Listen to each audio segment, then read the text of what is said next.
നമസ്കാരം. കേരളത്തിലെ തെരഞ്ഞെടുപ്പ് രംഗത്ത് എല്ലാവരും പ്രചരണവുമായി മുന്നോട്ട് പോകുന്നു. ഇടതുപക്ഷത്തിന്റെ പ്രചരണ മുഖത്ത് കാണാത്ത രണ്ട് വ്യക്തികളുണ്ട്. കേരളത്തിൽ വലിയ രീതിയിൽ കൊട്ടിഘോഷിച്ചുകൊണ്ട് CPM കൊണ്ടു നടന്ന രണ്ടുപേർ. ആ രണ്ടുപേരും വനിതകളാണ്. ഒന്ന് തിരുവനന്തപുരത്തെ മുൻ മേയർ ആര്യ രാജേന്ദ്രൻ, മറ്റൊന്ന് ചിന്താ ജെറോം. രണ്ടുപേരെ കുറിച്ചും ഏറെ പറയാനുണ്ട്. വളരെ ചെറിയ പ്രായത്തിൽ മേയറായി എന്ന് പറഞ്ഞുകൊണ്ട് വലിയ രീതിയിലുള്ള ആൾക്കാരെ വാർത്തെടുത്തു എന്ന് പറഞ്ഞുകൊണ്ട് കൃത്രിമമായ ചില വാദങ്ങളൊക്കെ ഉയർത്തിക്കൊണ്ട് സംഭാഷണത്തിൽ പോലും കൃത്രിമത്വം നിറഞ്ഞ സംഭാഷണവുമൊക്കെയായി തിരുവനന്തപുരം നഗരസഭയുടെ തിരുവനന്തപുരത്തെ കോർപ്പറേഷൻ്റെ മേയറായ ആളാണ്. മേയറാക്കിയ CPM ഇപ്പോൾ എന്തുകൊണ്ടാണ് ആര്യയെ കളത്തിലിറക്കാത്തത്?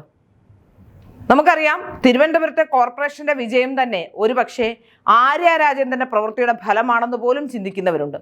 കാരണം അത്തരത്തിലാണ് അവർ കോർപ്പറേഷനിൽ ഇരുന്ന കാലഘട്ടത്തിൽ മുഴുവൻ ജനങ്ങളെ പല രീതിയിൽ വലിയ രീതിയിലുള്ള ബുദ്ധിമുട്ടുണ്ടാക്കിയത്.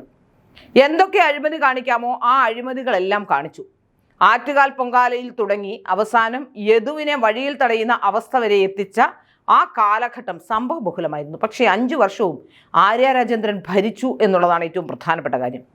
ആരൊക്കെയോ വളരെ കൃത്യമായി തന്നെ ആര്യയ്ക്ക് പിന്നിലുണ്ടായിരുന്നുവെന്ന് വ്യക്തമാവുകയാണ്. പിൻസീറ്റിൽ നിന്ന് ഡ്രൈവ് ചെയ്യുമെന്ന് എല്ലാവരും കരുതിയെങ്കിലും ഒരുപക്ഷെ ആരാണ് ഡ്രൈവ് ചെയ്തതെന്നുള്ള കാര്യം പുറത്തേക്ക് വന്നില്ല. ഏതായാലും ആര്യ രാജേന്ദ്രൻ്റെ രാഷ്ട്രീയ ഭാവി അതോടുകൂടി തീർന്നിരിക്കുന്നു എന്നാണ് പറയാനുള്ളത്. കഴിഞ്ഞ തദ്ദേശ തെരഞ്ഞെടുപ്പിൽ പോലും ആര്യ രാജേന്ദ്രനെ ഒരിടത്തും അടുപ്പിച്ചിരുന്നില്ല. തദ്ദേശ തെരഞ്ഞെടുപ്പ് കഴിഞ്ഞ് അടുത്ത തെരഞ്ഞെടുപ്പിലേക്ക് എത്തുമ്പോൾ മത്സര രംഗത്തുണ്ടാകും, വലിയ പദവികൾ കൊടുക്കും എന്നൊക്കെയുള്ള വാദമായിരുന്നു മുന്നോട്ട് വെച്ചത്. ഏതായാലും ആര്യ രാജേന്ദ്രൻ്റെ ഭർത്താവിന് സീറ്റ് കിട്ടി. ഭർത്താവ് മത്സരിക്കുന്നിടത്ത് പോലും ആര്യ രാജേന്ദ്രനെ ഇപ്പോൾ തെരഞ്ഞെടുപ്പിൽ ഏതെങ്കിലും പ്രചരണ പരിപാടിയിൽ സജീവമായി കാണുന്നതേ ഇല്ല. ഇപ്പോൾ മറ്റൊരാൾ അതുപോലെ തന്നെ നമുക്കറിയാം, അഴിമതിയുടെ കാര്യമാണെങ്കിൽ പറയേണ്ടതില്ല. ഈയിടെ ചില അഴിമതികൾ VV രാജേഷ് തുറന്നു കാട്ടുന്നുണ്ട്. നിലവിളക്ക് വാടകയ്ക്ക് എടുക്കുന്നതിൻ്റെ ചാർജും ഒക്കെയുള്ള കാര്യങ്ങൾ പറയുമ്പോൾ അഴിമതികൾ പുറത്തു വന്നതിലേറെ അഴിമതികൾ ഇനി വരാനുണ്ട് എന്നാണ് മനസ്സിലാക്കാൻ സാധിക്കുന്നത്. അത്രയേറെ അഴിമതികൾ കാണിച്ച ഒരാളാണ് ആര്യ രാജേന്ദ്രൻ. വളരെ ചെറിയ പ്രായത്തിൽ ഇത്രയേറെ അഴിമതികൾ കാണിക്കാൻ കഴിഞ്ഞ ഒരു രാഷ്ട്രീയ നേതാവ് ഉണ്ടോ എന്ന് ചോദിച്ചാൽ ഒരു പക്ഷേ ഇല്ല എന്ന് തന്നെ പറയേണ്ടിയിരിക്കുന്നു. അതിന് പാർട്ടി കൊടുത്ത സപ്പോർട്ടും അത് പ്രത്യേകം ശ്രദ്ധിക്കേണ്ട കാര്യമാണ്. CPM വളരെ ഭംഗിയായി എന്ത് അഴിമതി കാണിച്ചാലും വളരെ ഭംഗിയായി തന്നെ ആര്യ രാജേന്ദ്രനെ സപ്പോർട്ട് ചെയ്ത് കൊണ്ടുപോയി.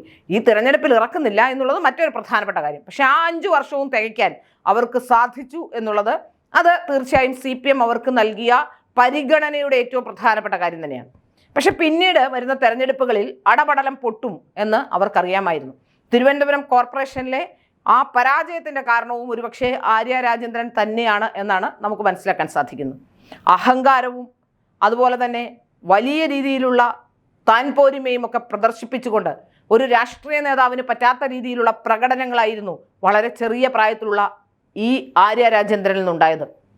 അപ്പോൾ അത് ജനങ്ങൾ മനസ്സിലാക്കി എന്നുള്ളതാണ് പ്രധാനപ്പെട്ട കാര്യം. ജനങ്ങൾക്കത് മനസ്സിലായി എന്നും അത് CPM വലിയ പ്രതിസന്ധി ഉണ്ടാക്കുമെന്നും തിരിച്ചറിഞ്ഞ നേതൃത്വം ആര്യ രാജേന്ദ്രനെ ഒരു കോണിലേക്ക് മാറ്റി നിർത്തുകയായിരുന്നു. മറ്റൊരാൾ ചിന്താ ജെറോമാണ്. ചിന്താ ജെറോമിനെ സംബന്ധിച്ചിടത്തോളം ശമ്പളത്തിലുണ്ടാക്കിയ അഴിമതിയും ഒന്നും ചെയ്യാതെ എവിടെ എങ്കിലും കുത്തിയിരുന്നതുമൊക്കെയാണ് ചർച്ച ചെയ്യാനുള്ളത്. പിന്നെ വിവരം കെട്ട വർത്തമാനങ്ങളും. ഇത്രയും വിവേകശൂന്യമായി സംസാരിക്കുന്ന ഒരാൾ ഒരുപക്ഷെ കേരള രാഷ്ട്രീയത്തിൽ അങ്ങനെ ഒരു വനിതയില്ല.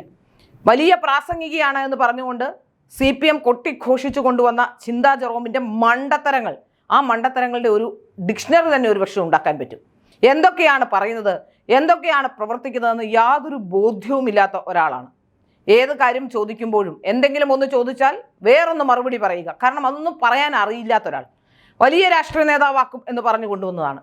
ഇതുപോലെ തന്നെയായിരുന്നു നേരത്തെ CPM-നുണ്ടായിരുന്ന സിന്ധു ജോയിയും ഇതുപോലെ തന്നെ പരാജയപ്പെട്ട പരീക്ഷണങ്ങളുടെ ഭാഗമായിരുന്നു. പിന്നീട് സിന്ധു ജോയ് കോൺഗ്രസിലേക്ക് പോയി, അതിനുശേഷം CPM-ലേക്ക് വന്നു. പിന്നെ സിന്ധു ജോയ് വിവാഹം കഴിച്ചു. സിന്ധു ജോയ് നേരെ ഇപ്പോൾ വളരെ സ്വസ്ഥമായ ഒരു കുടുംബജീവിതം നയിക്കുകയാണ്.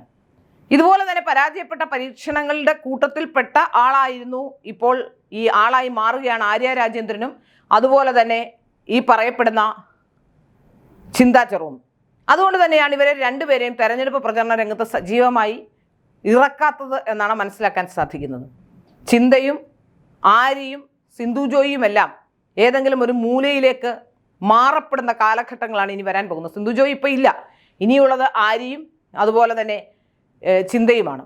ആര്യയും ചിന്തയും ഒക്കെ ഏതെങ്കിലും ഒരു മൂലയിൽ ഒതുങ്ങിപ്പോകുന്നു. ഒതുങ്ങിപ്പോകാനുള്ള സാധ്യതകളാണ് മുന്നോട്ട് കാണുന്നത്.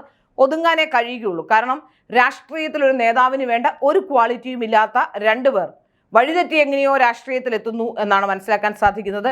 ഏതായാലും വലിയ പദവികൾ, കുറച്ച് ശമ്പളമൊക്കെ രണ്ടുപേർക്കും കുറച്ച് പദവികളും ശമ്പളവും ഒക്കെ കിട്ടി. യുവജന കമ്മീഷൻ അധ്യക്ഷ സ്ഥാനവും അതുപോലെ തന്നെ ആര്യയ്ക്ക് തിരുവനന്തപുരത്തെ മേയർ സ്ഥാനവും ഒക്കെ കിട്ടി. ഇനി അതുകൊണ്ട് തൃപ്തിപ്പെട്ട് ജീവിതകാലം ശിഷ്ടകാലം കഴിച്ചുകൂട്ടാനുള്ള യോഗമാണ് രണ്ടുപേർക്കും ഉള്ളതെന്നാണ് തോന്നുന്നത്.